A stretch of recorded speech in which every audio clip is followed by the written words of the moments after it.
you have like one of the best guitar sounds going. I mean, it's incredible. Like, and there's a lot of guitar players listen to my radio program. Do you want to run through your gear once, just with it used on the album? Yes. Because it is just incredible, right from the opening, and then the rhythm guitar part that comes in. And it's actually this on this record. It was really simple. I went, you know, I've been doing this thing where I started out with one guitar and one amp, and then so over the what years. kind though? Oh well, it was just a Marshall 100-watt. Back in the day, it was a Marshall 100-watt, and the same guitar that I used on this record. And this record, it was a JCM 800 that I had in storage, and I just I pulled out whatever I had, and I just went through it and found this one amp, which actually was completely unbiased and sort of sounded like it was dying. Oh, and so I recorded. It's like this needs to go in. You're going. Well, no, and no. I recorded. I recorded "We're All Gonna Die" with Iggy Pop with that sound. Then I biased it and used it for the whole record. And so it was really my sort of what we call the Derrig model Les Paul, which was actually a handmade. It wasn't made by Gibson. It was handmade by somebody as a '59 reissue kind of deal. And so I used that, and I used the Marshall, and then the 800. Yeah, the 800. Yeah.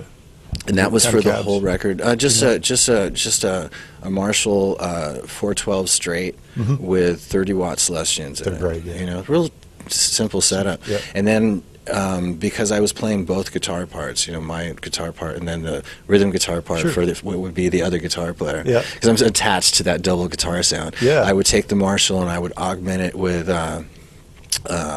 like a high watt or an orange or a Vox, you know, or a Magnatone, whatever it was to make sort of an alternative sound that it wasn't exactly like the original rhythm guitar sound. And that was basically it. And I used, you know, I had a Martin acoustic for By the Sword. Hard to play acoustic, man. You do I so love well. playing acoustic. Yeah, you do it very well. And I used a Junior in the song "Gotten" with Adam Levine. There's a middle section which is pretty loud and boisterous, and I needed a twangier kind of approach to it, and I used a Junior for that, and that's pretty much covers the whole record. So it's not real complicated. Thanks for that, man. Because I have an 800 myself. Yeah. And it's the best sounding amps. You know, I was reading in your bio Slash that you said that Iggy sort of set the tone of the record. What is it about him, his spirit, that he came in? Did you start off with him? Or? Well, I mean, let's see. He was one of the first guys that I contacted. I wanted to, when I had this idea, getting the nerve to call people up and go, "Hey, would you sing on my record?" And here's the music, and you know, I had to go with people that I knew at first just to sort of get it rolling. And Iggy was one of those first guys, and his spirit just going into it was like, I sent it to him. He called me back a couple days later. He played me the demo that I sent him in the living room of wherever he was in the background, and then put the phone on the table and sang live like that. And it was just such an old school rock and roll approach, and he was very excited about it. So he flew in from Florida, flew to LA, and just sort of like got in there and went for it. And he's just, Iggy is Iggy, you know. It's just like that.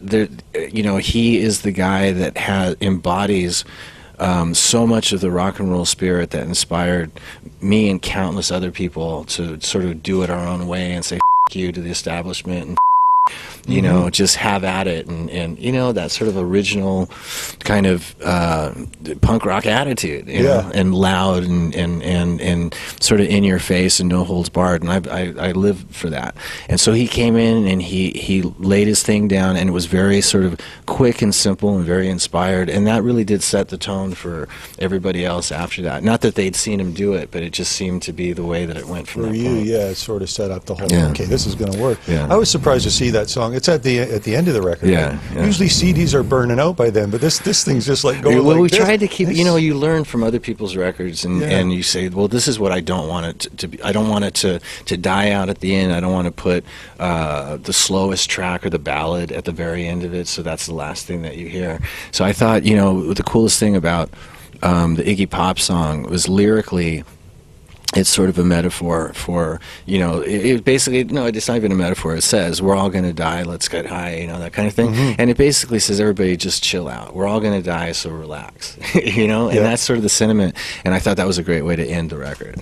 Yeah, and it just sounds like an all dirty Detroit recording. Yeah. It's like I was really impressed with the different areas you went into with these singers. Were you nervous with any of these guys coming in? Like, as you mentioned, these guys are your heroes, some of these guys. Yeah. Were you ever kind of like, holy Ozzy's coming in? Or No, I mean, well, the thing is Ozzy and Lemmy and Iggy, who are sort of the old school guys in the record, are guys that I grew up listening to, and I was fortunate enough to meet early on and establish relationships and stuff with them. But still, having them come down and put the time in to work on a piece of my material was very sort of intimidating and humbling and all that kind of stuff. And I think over the years, because I've stepped out of my own comfort zone and played with so many people, I've learned how to be starstruck and still be able to work. I guess it just takes a while to calm down. Yeah. Well, you have to. That's the thing. You have to be able to be cool and just sort of like put all that aside so that you can get on with getting on with it.